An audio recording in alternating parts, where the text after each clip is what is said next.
भारतीय राजनीति में बहुत कम ही ऐसे नेता रहे हैं जो क्षेत्रीय नेता होने के बावजूद राष्ट्रीय राजनीति में हमेशा सुर्खियों में रहे हों। और इनमें से अगर एक सबसे प्रमुख नाम की बात करें तो पश्चिम बंगाल की मुख्यमंत्री ममता बनर्जी का नाम आता है।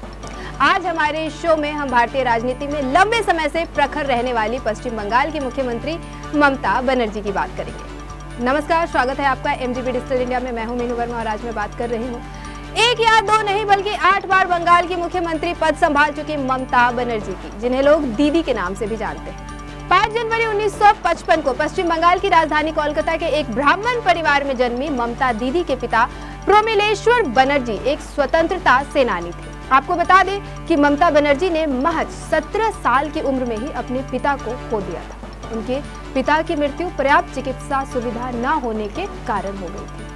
खैर, अब अगर धर्म से लेकर कानून तक दीदी के पढ़ाई की बात करें तो ममता बनर्जी ने 15 साल की उम्र में हायर सेकेंडरी की परीक्षा पास की और उसी साल उन्होंने राजनीति में प्रवेश भी किया।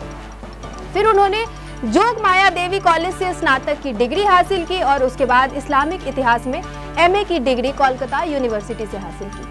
फिर उन्होंने श्री शिक्षायंत कॉलेज से शिक्षण में डिग्री पाने के बाद जोगेश चंद्र चौधरी लॉ कॉलेज से कानून की डिग्री भी हासिल की।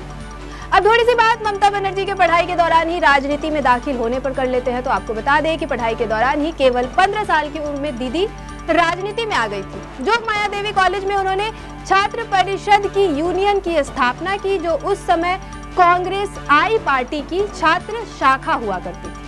अब अगर आप ये सोच रहे हैं कि कांग्रेस आई क्या है, तो मैं आपको बता दूं कि इंदिरा गांधी के समर्थकों ने कांग्रेस के एक धड़े को कांग्रेस आई का नाम दिया था। अच्छा, तो हम बात कर रहे थे ममता बनर्जी के छात्र परिषद यूनियन की। तो आपको बता दें कि उनके नेतृत्व में परिषद ने socialist unity centre of India communist से संबंधित all India democratic student organisation को हराया था और अपनी राजनीतिक क्षमताओं का परिचय दीदी ने परचम लहरा कर दिया था।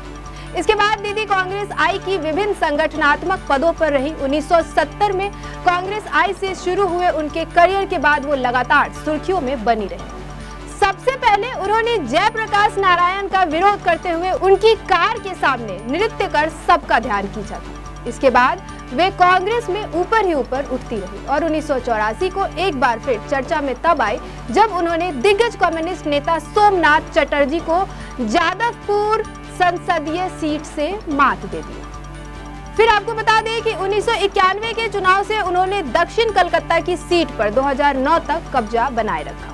खैर, आपको बता दें कि एक वक्त ऐसा भी आया जब कांग्रेस से दीदी का रिश्ता टूट गया।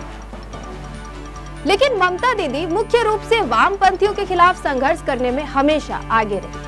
खैर, ये इतना आसान भी नहीं था क्योंकि उनके विरोध प्रदर्शनों को भी वाम सरकार की पुलिस ने बल प्रयोग के द्वारा कुचलने की जी तोड़ कोशिश की, लेकिन ममता दीदी के जुझारूपन और संघर्ष को नहीं तोड़ सके। और फिर बाद में वाम दलों और कांग्रेस की नजदीकियों की वजह से ही 1997 में दीदी ने कांग्रेस पार्टी छोड़ दी और उन्होंने खुद की पार्टी बनाई और नाम रखा तृणमूल कांग्रेस TMC। और फिर जल्दी ही दीदी की पार्टी बंगाल की प्रमुख विपक्षी दल भी बन गई।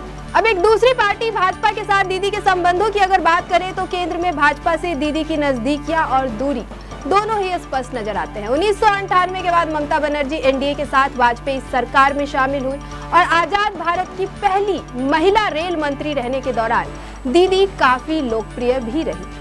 लेकिन इस बीच में कई मुद्दों पर भाजपा से नाराज भी हुई और फिर सरकार और NDA में वापस भी आती रही।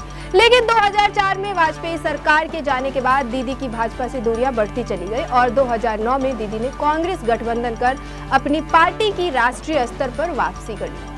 फिर साल 2011 आया जो ममता दीदी के जीवन का बहुत बड़ा परिवर्तनकारी साल रहा। उनकी पार्टी ने पश्चिम बंगाल में बड़ी जीत हासिल करते हुए दशकों की वामपंथी सरकार को हटाने में सफलता हासिल कर ली थी। उनकी जद्दोजहद का फल उन्हें मिल गया था। इसके बाद ममता बनर्जी उर्फ दीदी अब तक यानी 2011 से 2023 तक लगातार 8 बार प्रदेश की मुख्यमंत्री बनी हुई है और धीरे धीरे उनके विपक्ष का चेहरा भी वामपंथ से बदलकर भाजपा का हो गया है। लेकिन वे लगातार अपनी कुर्सी को बनाए रखने में सफल हैं। ऐसे ही तमाम खबरों से अपडेटेड रहने के लिए देखते रहिए MGP डिजिटल इंडिया। पसंद आया हो वीडियो तो लाइक करें, कमेंट करके अपनी राय जरूर दें। चैनल को सब्सक्राइब करना बिल्कुल न भूलें और बेल आइकन जरूर दबाएं ताकि हम हर खबर आप तक जल्द से जल्द पहुंचा सकें। शुक्रिया।